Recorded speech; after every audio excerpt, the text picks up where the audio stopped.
आपकी बात पॉलिटिकल चौपाल के इस संस्करण में आज मैं आपके सामने एक ऐसा मुद्दा रखने जा रहा हूँ जिस पर लोगों की नज़र तो हर दिन रहती है, लेकिन उस पर प्रतिक्रियाएं कम मिलती हैं। आज मैं आपके सामने रख रहा हूँ एक ऐसा मुद्दा जिसमें राज्य सरकारों की और प्राधिकरण की कार्यशैली की झलक मिलती है।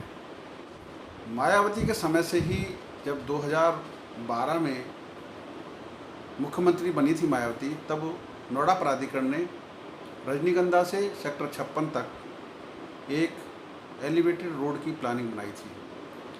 उसी समय अट्टा से लेकर सेक्टर 62 तक एलिवेटेड रोड की प्लानिंग बनाई गई थी और ऐसे कई प्लानिंग बनाई थी। तब नोएडा प्राधिकरण में धीरे धीरे अधिकारी बदलते गए और उस प्लानिंग को पार्ट में रिलीज किया जाने लगा।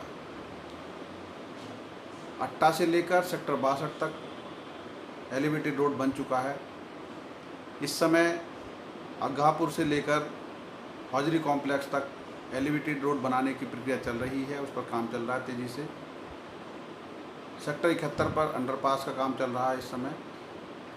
इन सब के बीच कुछ ऐसे काम हैं जो हम जैसे थे ऐसे के ऐसे ही हैं। इनमें सबसे इम्पोर्टेंट काम यही था कि रजनीगंधा से सेक्टर 56 तक एक एलिवेटेड रोड का निर्माण किया जाना था। उसके लिए 2015 में उत्तर प्रदेश के तत्कालीन मुख्यमंत्री अखिलेश यादव ने एक पत्थर लगाया। वह पत्थर आज भी 12/22 चौराहे पर लगा हुआ है और उस पत्थर पर लिखा हुआ है कि इस तारीख को उत्तर प्रदेश के मुख्यमंत्री ने नए प्रस्तावित एलिवेटेड रोड का शिलान्यास किया।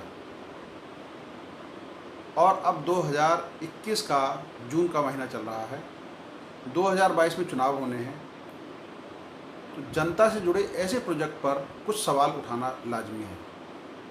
मेरा सवाल यह है कि क्या 2015 में जब अखिलेश यादव मुख्यमंत्री थे, तब अधिकारियों ने इस शिलान्यास से पहले एलिवेटेड रोड का होमवर्क किया था या नहीं किया था?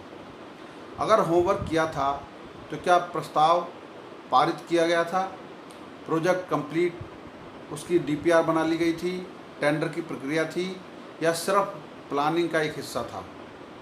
अगर वो प्लानिंग का हिस्सा था तो 2015 से 2017 तक, जब 2 साल तक सरकार रही समाजवादी पार्टी के उत्तर प्रदेश में, तो फिर इस एलिवेटेड रोड पर 2 साल के अंदर काम क्यों नहीं हुआ? यह सवाल मैं इसलिए पूछ रहा हूँ कि अब चुनाव आएंगे और नेता सवाल उठाएंगे, जनता जवाब पूछेगी, लेकिन नेता वही कहेंगे कि मौजूदा सरकार ने कुछ नहीं किया। मैं मौजूदा सरकार पर भी ये सवाल उठाता हूँ, लेकिन सबसे पहले मैं उस अखिलेश सरकार पर सवाल उठाता हूँ जिसने 2015 में इस एलिवेटेड रोड का शिलान्यास तो किया, लेकिन 2 साल तक इसका निर्माण क्यों नहीं हुआ? यह एक बड़ी बात है। दूसरी बात, 2017 में जब नई सरकार बन गई तो इस सरकार ने अब 4 साल, 4.5 साल होने जा रहे हैं, इस प्रोजेक्ट को किस लिए रोका? क्या यह प्रोजेक्ट अखिलेश यादव की सरकार ने शिलान्यास किया था इसलिए रोका, या इस प्रोजेक्ट में कोई तकनीकी कमी थी इस वजह से रोका? क्या इसकी ज़रूरत है या नहीं है? इस सब पर सरकार को और प्राधिकरण को जवाब देना ही चाहिए, क्योंकि जनता रोज़ देखती है, जब वो दिल्ली से डीएनडी से आती है तो उसके पास 2 सवाल होते हैं कि अगर उसको सीधा जाना है तो सीधे 56 तक वो सिग्नल फ्री जा सकती है, और अगर वो वापस सेक्टर 62 जाना है तो अट्टा के सामने से होते हुए जाती है। तो इस प्रोजेक्ट पर काम क्यों नहीं हुआ, इसका मैं सवाल आप पर छोड़ता हूँ। एक और प्रोजेक्ट है जो सरफाबाद गांव में एक स्टेडियम बन रहा है। वह स्टेडियम बनकर तैयार भी हो चुका है, लेकिन उसको विधिवत रूप से क्यों नहीं शुरू किया गया, यह सवाल आज भी मेरे जहन में भी है, जनता के जहन में भी है, और इसका जवाब भी देना पड़ेगा, क्योंकि यह प्रोजेक्ट भी अखिलेश यादव के समय का है। और एक खेल का स्टेडियम अगर कुश्ती का बनाया गया था तो उसको विधिवत उसका कार्य होना चाहिए, और 7 साल बाद भी अगर वो काम न दिखाई दे तो इन पर जनता भी सवाल पूछेगी। आपकी बात पॉलिटिकल चौपाल से मैं विनोद शर्मा। ये नई कड़ी आप देखिए, इस तरह के और इशू मैं आपके सामने रखता रहूँगा। धन्यवाद।